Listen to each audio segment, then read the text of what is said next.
Masih terngiang di telinga kita, bencana banjir besar di Sumatera. Ribuan korban melayang, rumah hanyut, sawah tenggelam, sungai meluap membawa lumpur dan kayu. Itu bukan bencana alam semata.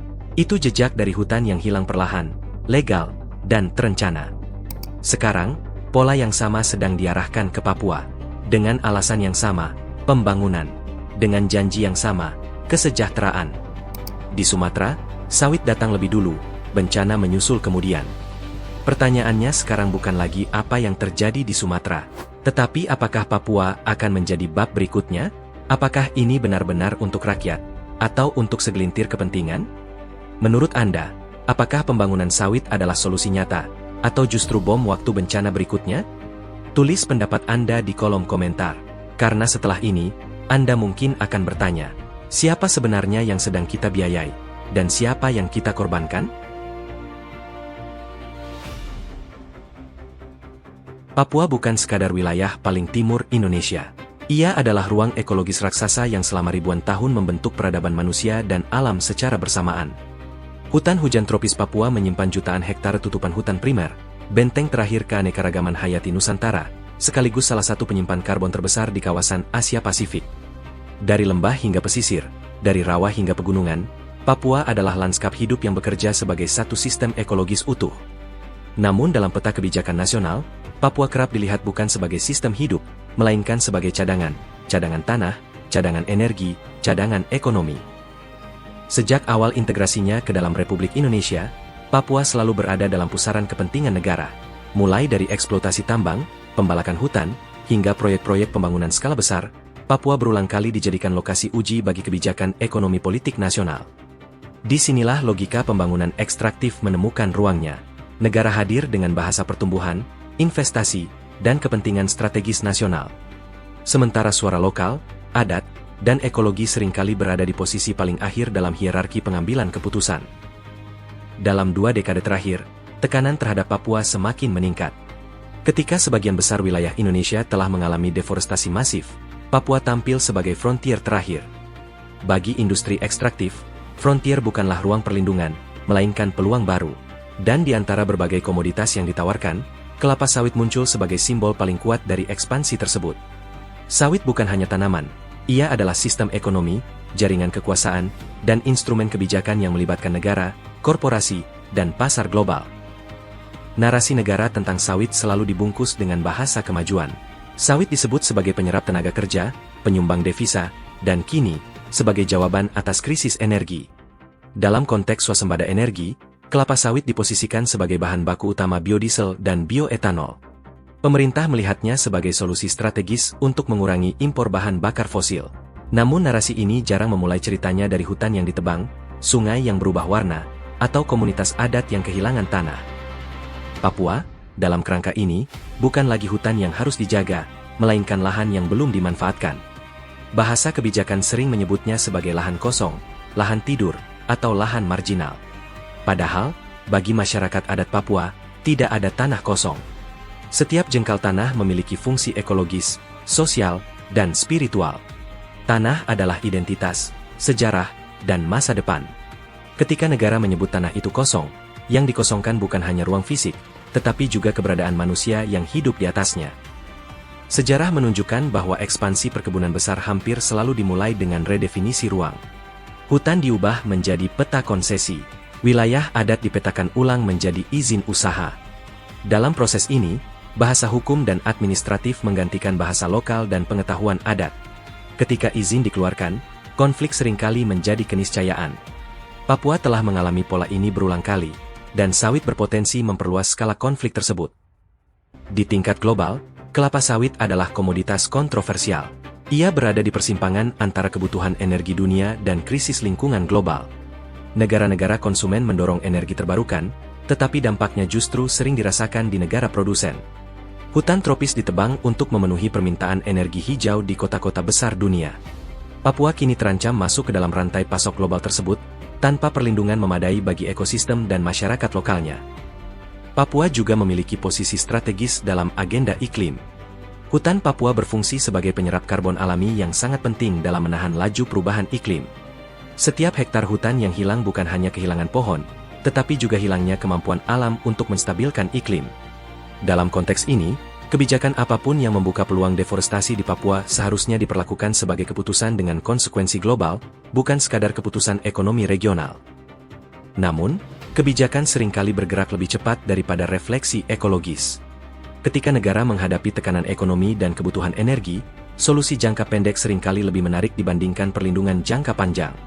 Papua kembali berada di persimpangan, antara dilindungi sebagai benteng ekologi terakhir, atau dikorbankan sebagai mesin pertumbuhan baru. Pilihan ini tidak pernah benar-benar netral. Ia mencerminkan siapa yang didengar, dan siapa yang diabaikan. Bagi masyarakat adat, wacana pembangunan sawit bukan hal baru. Mereka telah menyaksikan bagaimana perusahaan datang membawa janji kesejahteraan, lalu meninggalkan kerusakan dan ketergantungan. Janji lapangan kerja seringkali tidak sebanding dengan kehilangan tanah dan kemandirian ekonomi. Ketika hutan hilang, sistem pangan lokal runtuh. Ketika sungai tercemar, kesehatan masyarakat terancam. Ini bukan cerita masa depan, ini adalah pengalaman yang telah terjadi di banyak wilayah Indonesia. Babak awal ini menempatkan Papua bukan hanya sebagai latar geografis, tetapi sebagai subjek utama dari konflik kepentingan. Ia adalah ruang tempat ideologi pembangunan diuji. Apakah pembangunan berarti mengubah hutan menjadi komoditas? Ataukah pembangunan harus dimaknai sebagai upaya menjaga keberlanjutan hidup manusia dan alam secara bersamaan? Karena untuk memahami rencana perkebunan sawit di Papua, kita tidak bisa langsung berbicara tentang izin, perusahaan, atau kebijakan. Kita harus terlebih dahulu memahami bagaimana Papua dilihat oleh negara, dan bagaimana cara pandang itu membentuk keputusan yang akan menentukan nasib hutan, manusia, dan masa depan wilayah ini. Rencana menjadikan Papua sebagai wilayah ekspansi kelapa sawit tidak lahir secara tiba-tiba. Ia adalah bagian dari rangkaian kebijakan panjang yang berakar pada visi negara tentang ketahanan energi, pertumbuhan ekonomi, dan kontrol atas sumber daya alam. Dalam beberapa tahun terakhir, pemerintah Indonesia secara konsisten mendorong narasi swasembada, baik pangan maupun energi, sebagai jawaban atas ketidakpastian global. Di tengah krisis energi dunia, sawit dipromosikan bukan lagi sekadar komoditas ekspor, melainkan fondasi energi masa depan bangsa. Puncak dari narasi ini muncul ketika Presiden Prabowo Subianto secara terbuka menyebut Papua sebagai wilayah yang harus ditanami kelapa sawit. Dalam pengarahan kepada Kepala Daerah se-Papua pada Desember 2025, Prabowo menyatakan bahwa Papua perlu ditanami kelapa sawit untuk bahan bakar minyak, serta tebu dan singkong untuk etanol.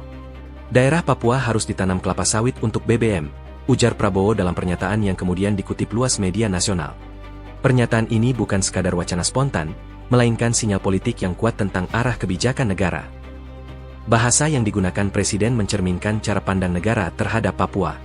Papua disebut sebagai wilayah potensial, luas, dan belum dimanfaatkan secara optimal.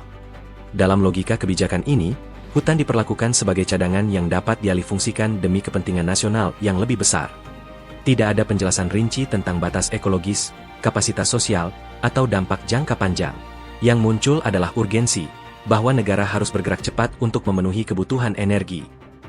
Di tingkat kementerian, arah kebijakan ini menemukan pembenarannya. Kementerian Energi dan Sumber Daya Mineral selama bertahun-tahun mendorong peningkatan campuran biodiesel berbasis sawit. Program B30, B35, hingga rencana B40 dan B50 menjadikan sawit sebagai tulang punggung transisi energi Indonesia. Dalam berbagai dokumen kebijakan, biodiesel digambarkan sebagai energi terbarukan yang mampu mengurangi impor solar dan menekan defisit neraca perdagangan. Papua, dalam konteks ini, muncul sebagai wilayah penyedia bahan baku baru ketika Sumatera dan Kalimantan dianggap telah jenuh. Kementerian Pertanian juga memposisikan sawit sebagai komoditas strategis nasional. Dalam narasi resmi, ekspansi sawit kerap dikaitkan dengan penciptaan lapangan kerja, pengentasan kemiskinan, dan pembangunan daerah tertinggal. Papua sering disebut sebagai wilayah yang membutuhkan investasi besar untuk mengejar ketertinggalan ekonomi. Namun, jarang dibahas secara terbuka bagaimana pengalaman ekspansi sawit di daerah lain justru melahirkan ketimpangan baru, konflik lahan, dan kerusakan lingkungan. Sementara itu, Kementerian Lingkungan Hidup dan Kehutanan berada di posisi yang ambigu. Di satu sisi, kementerian ini memiliki mandat perlindungan hutan dan keanekaragaman hayati. Di sisi lain, ia juga menjadi institusi yang mengeluarkan izin pelepasan kawasan hutan. Dalam praktiknya, kebijakan lingkungan seringkali tunduk pada tekanan politik dan ekonomi. Papua, yang sebagian besar wilayahnya masih berstatus kawasan hutan, menjadi arena tarik-menarik kepentingan antar kementerian. Narasi swasembada energi memberikan legitimasi kuat bagi kebijakan ini. Dalam konteks nasionalisme ekonomi, kritik terhadap ekspansi sawit sering dibingkai sebagai penolakan terhadap kepentingan nasional. Mereka yang mempertanyakan dampak ekologis atau hak masyarakat adat kerap dianggap menghambat pembangunan. Bahasa ini efektif membungkam diskusi kritis, karena memosisikan negara sebagai aktor tunggal yang tahu apa yang terbaik bagi seluruh rakyat. Namun, kebijakan tidak hanya dibentuk di ruang kabinet. Ia juga dipengaruhi oleh relasi kekuasaan antara negara dan korporasi. Industri sawit adalah salah satu sektor dengan pengaruh politik yang kuat di Indonesia.